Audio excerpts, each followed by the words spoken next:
கடலில் வாழக்கூடிய புழுக்கள்லேயே ரொம்பவும் இன்ட்ரெஸ்டிங்கான டேஞ்சரஸான புழு தான் பாபிட் வார்ம். இது எங்கே வாழும்னு பார்த்தீங்கன்னா, கடலோட தரையில் இருக்கிற மண்ணுக்கு கீழேயோ இல்லைனா கடலோட பவளப்பாறை இருக்குது பார்த்தீங்களா, அதில் ஒரு ஓட்டை போட்டுட்டு அந்த ஓட்டைக்குள்ளே போய் வாழ்ந்துக்குங்க.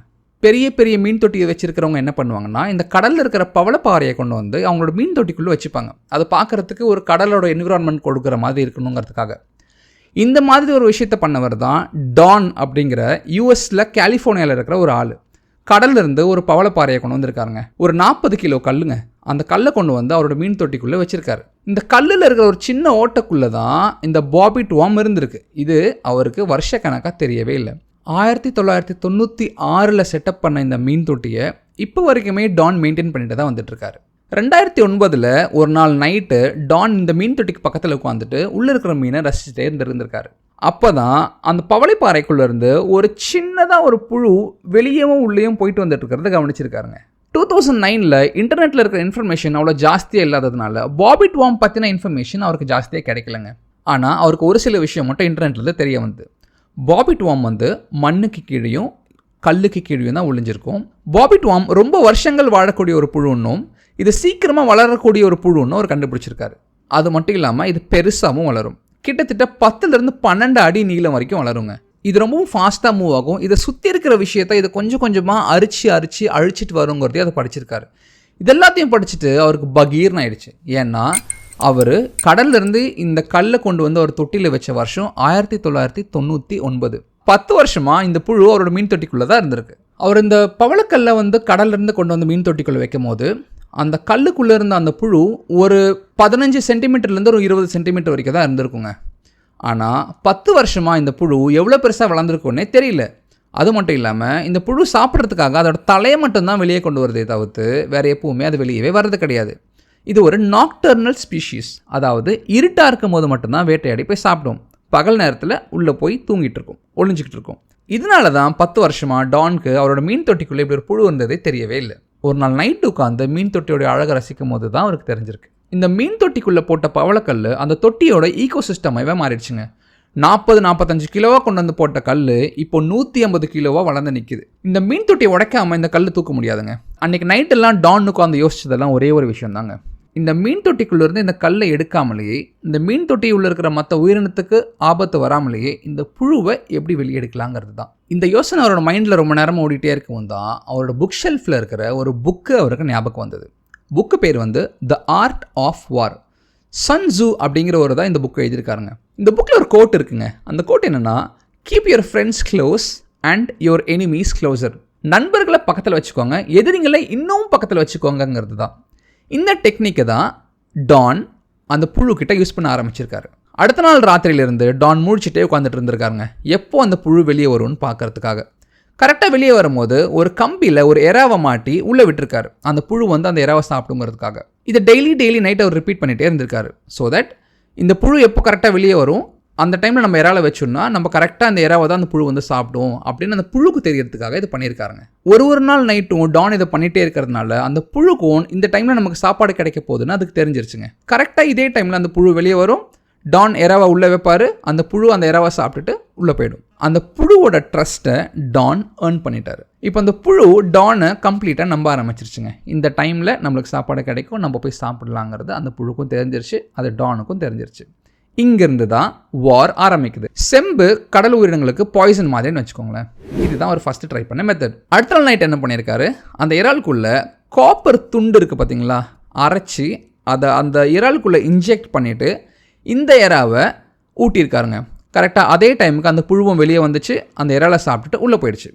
வெயிட் பண்ணிகிட்ருக்காரு. ஆனால் அடுத்த நாள் நைட்டும் கரெக்டாக அதே டைமுக்கு சாப்பாடுக்கு அது வெளியே வருது. அதாவது இந்த காப்பர் அந்த புழுவை சாகடிக்க முடியல. Poison did not work. Second என்ன பண்ணுறாரு, டீவார்மிங் டேப்லெட்டுங்க. மனுஷங்களுக்கு, நம்ம வளர்க்கக்கூடிய நாய்களுக்கு, இது எல்லாத்துக்கும் நம்ம டீவார்மிங் டேப்லெட் கொடுப்போங்க.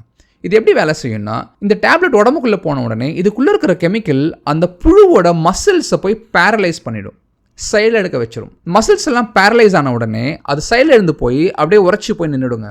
அதுக்கப்புறம் ஈஸியாக தூக்கி வெளியே போட்டுடலாம். இப்படி நினச்சி தான் அந்த இறாலுக்குள்ளே டீவார்மிங் டேப்லெட்டை உள்ளே வச்சு அந்த புழுவுக்கு கொடுத்துருக்காரு. ஒரு டேப்லெட் இல்லை, 2 டேப்லெட் இல்லைங்க, கண்டினியூஸாக 4 நாளைக்கு கொடுத்துருக்காருங்க. 4 நாளுமே கரெக்டான டைமுக்கு அது வெளியே வந்து இந்த டிவார்மிங் டேப்லெட் உள்ளே வச்ச அந்த இறாலை சாப்பிட்டுட்டு அழகாக உள்ளே போய் உட்காந்துடுது. விச் மீன்ஸ் டிவார்மிங் டேப்லெட்டும் வேலை செய்யலை. அதாவது இந்த டிவார்மிங் டேப்லெட்டுக்குள்ளே இருக்கிற அந்த கெமிக்கல் அந்த புழுவை பேரலைஸ் பண்ண முடியல. இதுவும் அது பாஸ் பண்ணிடுச்சு. நெக்ஸ்ட் அவர் யூஸ் பண்ண டெக்னிக் என்னென்னா ஃபெவிக்விக், சூப்பர் க்ளூ. ஃபெவிக்விக்கை இந்த புழுக்கு கொடுத்தோன்னா புழுவோட வாயு உள்ள இருக்கிறதுலாம் அப்படியே ஒட்டிக்கும், அந்த புழு அப்படியே செத்து போய்டும்னு நினச்சி ஃபெவிக்விக் கொடுக்கலான்னு நினச்சிருக்காருங்க. ஃபெவிக்விக்கை இந்த இறாலுக்குள்ளே ஃபில் பண்ணி அந்த புழுக்கு ஊட்டியிருக்காரு. 1 தடவை இல்லை, 2 தடவை இல்லை, 3 தடவை ஊட்டியிருக்காரு. அழகாக இதை சாப்பிட்டுட்டு மறுபடியும் அடுத்த நாள் நைட்டு அது சாப்பாடுக்கு திரும்ப வெளியே வந்திருக்கு. விச் மீன்ஸ் சூப்பர் க்ளூவும் இந்த புழுவை சாகடிக்க முடியல. இது எல்லாத்தையும் அவர் பண்ணும்போது ரெட்டிட்டில் ஒரு போஸ்ட்டில் இதை அப்டேட் பண்ணிகிட்டே இருந்திருக்காருங்க. ஏன்னா மீன் தொட்டிக்குள்ளாரையே வச்சு இது எப்படி சாகடிக்கிறதுன்னு அவருக்கு தெரியலங்க. அதனால் இது ரெட்டிட்டில் போஸ்ட் பண்ணும்போது மற்றவங்களும் இந்த போஸ்ட்டை பார்த்து அவருக்கு சில ஐடியாஸ் கொடுத்துருந்தாரு. அந்த ஐடியாஸ்லாம் எடுத்து தான் இவர் பண்ணிகிட்டு இருக்காரு. அண்ட் அந்த போஸ்ட் வழியாக தான் இந்த இன்ஃபர்மேஷன் நான் உங்களுக்கு கொடுத்துட்ருக்கேன். இது என்ன தான் பண்ணலாம் அப்படின்னு யோசிச்சுட்டு இன்னொரு நாள் நைட்டு உட்காந்து மீன் தொட்டி பார்த்துட்டே இருந்திருக்காருங்க.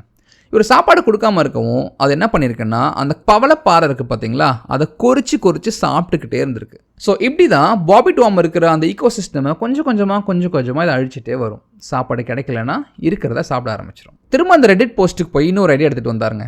என்னென்னா கண்ணாடியை உடச்சி அந்த வார்முக்கு ஊட்டி விட்ருங்க. அந்த கண்ணாடி தூள்கள் அந்த உடம்புக்குள்ளே போனதுக்கப்புறமா நிறையா இடத்துல டேமேஜ் ஆகி அந்த வார்ம் செத்து போகிறதுக்கான சான்சஸ் இருக்குதுன்னு சொன்னார். இவர் என்ன பண்ணியிருந்திருக்காரு, அடுத்த நாள் நைட்டு கண்ணாடி தூளை உடச்சி அந்த இறாலுக்குள்ளே வச்சு அந்த புழுக்கு ஊட்டியிருக்காரு. அந்த புழுவும் அழகாக வெளியே வந்து அதை சாப்பிட்டுட்டு உள்ளே போயிடுச்சு. இப்போது அந்த புழு ஒரு 2-3 நாளாக வெளியே வரவே இல்லைங்க. அந்த கல்லுக்குள்ளாரே இருந்திருக்கு. இவருக்கும் ரொம்ப சந்தோஷமாயிடுச்சு. அவர் திரும்ப அந்த ரெடிட் போஸ்ட்டுக்கு போயிட்டு இந்த புழு வெளியவே வரல, அந்த உள்ளே செத்து போச்சுன்னு நினைக்கிறேன் அப்படின்னு போஸ்ட்லாம் பண்ணிட்டார். செத்து போச்சுன்னு நினைக்கிறீங்களா? சாகலை. 4வது நாள் தலைவன் வெளியே வந்திருக்கான் மறுபடியும் சாப்பாட்டுக்கு. அதே 3 மணி ராத்திரிக்கு. இவர் என்ன பண்ணியிருக்காரு, நம்ம இது 2-3 தடவை ரிப்பீட் பண்ணலாம், ஏன்னா ஒரு தடவை சாப்பிட்டு இது 3 நாளைக்கு வெளியே வரலையே அப்படின்னு கொடுத்துருக்காரு.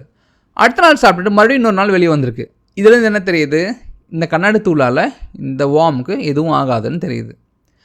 இவருக்கு செம்ம டென்ஷன் ஆகிடுச்சுங்க. ஏன்னா இந்த விஷயத்தெல்லாம் அவர் பண்ணிகிட்டு இருக்காருங்கிறது ஒரு பக்கம் இருக்கட்டும், அவர் 2-3 வாரமாக நைட்டு ஃபுல்லாக தூங்காமல் இந்த புழுவையே பார்த்துட்டு உட்காந்துட்ருக்காரு. இதனால் அவரால் பகல்லையும் தூங்க முடியல, அவரால் நைட்லேயும் தூங்க முடியலங்க. இதுக்கு மேலே இந்த ப்ரெஷரை தாங்கவே முடியாமல் அவர் என்ன பண்ணியிருக்காரு, இதை நான் எப்படியாவது வெளியெடுக்கிறேன்னு சொல்லிட்டு மீன் தூண்டில் இருக்குது பார்த்தீங்களா, மீன் பிடிக்கிற தூண்டில், அதை கட்டி கரெக்டாக அதில் இறாலை வச்சு உள்ளே விட்டுருக்காருங்க. அதே 3 மணிக்கு இறாலை சாப்பிட்றங்கிற பேரில் முழு இறாவையும் பிடிச்சிருக்கு. அந்த தூண்டில் கரெக்டாக அது வாயில் மாட்டிக்கிச்சு. இப்போ ஒரு மெதுவாக அந்த தூண்டில் இழுத்துகிட்டே இருக்கார். 2 மணி நேரமாக இழுத்துக்கிட்டு இருக்காரு, மெதுவாக இழுத்துட்டு இருக்காரு. அதாவது 10 நிமிஷத்துக்கு ஒரு வாட்டி 1 இன்ச் இழுக்கிறாரு அந்த புழு வெளியே வர்றதுக்காக. ஃபாஸ்ட்டாக இழுத்துட்டாருன்னா அந்த புழு 2ஆக உடஞ்சிரும். 2ஆக உடஞ்சிருச்சுன்னா அவர் இழுத்த பக்கம் ஒரு புழுக்கு வால் வந்துடும், உள்ளே இருக்கிற புழுக்கு தலை வந்துடும். இதனால தான் அவர் மெதுவாக இழுத்துட்ருக்காரு. கஷ்டப்பட்டு ஒரு 2 மணி நேரமாக இழுத்து கிட்டத்தட்ட 2 அடியை வெளியே இழுத்துட்டாருங்க. ஆனால் கரெக்டாக அடுத்த வாட்டி இழுக்கும் போது அந்த புழு பட்டுன்னு அறுந்துருச்சு. மேலே இருக்கிற புழு வெளியே வந்துருச்சு, உள்ளே இருக்கிற புழு டக்குன்னு திரும்ப அந்த பவளப்பாறைக்குள்ளேயே போயிடுச்சு. மறுபடியும் அவர் தலையை பிடிச்சிட்டு உட்காந்துட்டாருங்க. ஏன்னா வெளியே போட்ட புழு 2 அடி வெளியே வந்துருச்சு, ஓகே. உள்ளே இன்னும் எவ்வளோ நீளத்துக்கு புழு இருக்குன்னு தெரியாது, அது செத்து போயிடுச்சான்னு தெரியாது, அதுக்கு தலை வளர்கிறதுக்கும் கொஞ்சம் நாள் ஆகும். அந்த கொஞ்ச நாள் ஆகிற வரைக்கும் அது எப்போ வெளியே வரும், எப்போ உள்ளே இருக்கும்ங்கிற விஷயம் அவருக்கு தெரியவே தெரியாது. இப்போது ஒரு முழு நேரமாக அந்த மீன் தொட்டிக்கு முன்னாடியே சேரை போட்டு உட்காந்துட்டாருங்க. எப்போ அந்த புழு வெளியே வரும் பார்க்கலாம், அதை எப்படியாவது வெளியே எடுத்துடலான்னு நினச்சிட்டு உட்காந்துட்டு இருக்காரு. 2-3 நாளாக உட்காந்துட்டு டான் இந்த மீன் தொட்டி பார்த்துட்டே இருந்திருக்காரு, அந்த புழு வெளியே வருமா வராதான்னு. ஆனால் அந்த புழு ஒரு 3 நாளாக வெளியவே வரலங்க. இவர் செத்து போயிட்டுன்னு நினச்சிட்டு இருக்காரு. ஆனால் எங்கேயும் போஸ்ட் பண்ணல, ஏன்னா மறுபடியும் அது திரும்ப வந்துட்டா என்ன பண்ணுறதுன்னு தெரியாமல் அங்கேயே உட்காந்து பார்த்துட்டே இருந்திருக்காரு. 4வது நாள் அது மறுபடியும் வெளியே வந்திருக்குங்க. வெளியே வந்துட்டு ஒரு சின்ன கல் அதை சாப்பிட ஆரம்பிச்சிருச்சு. அந்த கல்லை சாப்பிட்டுட்டு அதோட யூஸ்வலான இடத்துக்குள்ளே போகாமல் வேறு ஒரு சின்ன கல்லுக்குள்ளே போய் அது ஒளிஞ்சிக்கிச்சுங்க. இதுதான் டானுக்கு கிடைச்ச ஒரு சூப்பரான ஆப்பர்ச்சுனிட்டி. ஏன்னா இப்போ அது பெரிய கல்லுக்குள்ளே இல்லாமல் இன்னும் ஒரு சின்ன கல்லுக்குள்ளே இருக்குது. உடனே ராத்திரி என்ன பண்ணியிருக்காரு, டக்குன்னு அந்த மீன் தொட்டிக்கு மேலே இருக்கிற அந்த கேப்பை கட்டிட்டு கையை உள்ளே விட்டு அந்த சின்ன கல்லை தூக்கி ஒரு பக்கெட்டில் போட்டுட்டாருங்க.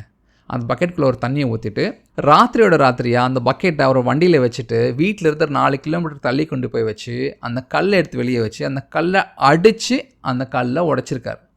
உடைச்சி பார்த்தா அந்த கல்லுக்குள்ளார 5 அடி நீளமுள்ள அந்த புழு இருந்திருக்குங்க. ஏற்கனவே அவர் 2 அடியை இழுத்து வெளியே எடுத்தார். அதாவது அந்த புழு 7 அடி இருந்திருக்கு. அந்த மீன் தொட்டிக்குள்ளே 10 வருஷமாக வாழ்ந்துட்டு இருந்திருக்கு. அந்த மீன் தொட்டிக்குள்ளே இருக்கிற விஷயத்தை கொஞ்சம் கொஞ்சமாக சாப்பிட்டுக்கிட்டே. நீங்கள் என்ன நினைக்கிறீங்க? டான் அந்த புழுவை அடித்து சாவடிச்சிட்டு இருப்பார்னு நினைக்கிறீங்களா? அதுதான் இல்லைங்க. அந்த மீன் தொட்டிக்குள்ளே இத்தனை நாளாக அந்த புழு கூட டைம் ஸ்பெண்ட் பண்ணிகிட்டே இருக்கவும் ப்ராபப்ளி டானுக்கு அந்த புழு மேலே ஒரு சின்ன அஃபெக்ஷன் வந்திருக்கலாம். இவர் அந்த புழுவை சாகடிக்காமல் அந்த புழுவை கொண்டு போய் பக்கத்தில் இருக்கிற ஒரு அக்வேரியம் கிட்ட அந்த புழுவை கொடுத்துட்டாருங்க. அந்த புழு அக்வேரியமுக்கு கொடுத்ததுக்கப்புறமா 2-3 வாட்டி டான் போய் இந்த புழுவை பார்த்துட்டு வந்திருக்காருங்க. அந்த புழுவால் டானை ரெக்கக்னைஸ் பண்ண முடியல. ஏன்னா இந்த புழுக்கு கண்களே கிடையாதுங்க. இந்த புழுவோட வாயில் இருக்கிற 2-3 சென்சாரை வச்சு தான் வாய்க்கு பக்கத்தில் இறை வருதா இல்லையாங்கிறதே அதை தெரிஞ்சுக்கும். ஸோ இந்த புழு வேட்டையாட வேற எங்கேயும் போகாதுங்க. அதோட இடத்துல குழி தோண்டி உட்காந்திக்கும். இறை வந்துச்சுன்னா போய் சாப்பிடும், இல்லைனா வெயிட் பண்ணிகிட்டே இருக்கும் இறை வர்ற வரைக்கும். அது எத்தனை நாள் ஆச்சுனாலும் சரி. இப்படி தான் டான் அவரோட மீன் தொட்டியில் இருக்கிற உயிரினத்தை எல்லாத்தையும் காப்பாற்றி இந்த புழுவை வெளியெடுத்திருக்காருங்க. இன்ட்ரெஸ்டிங்கான ஸ்டோரியில் அடுத்த வீடியோவில் பார்க்கலாம்.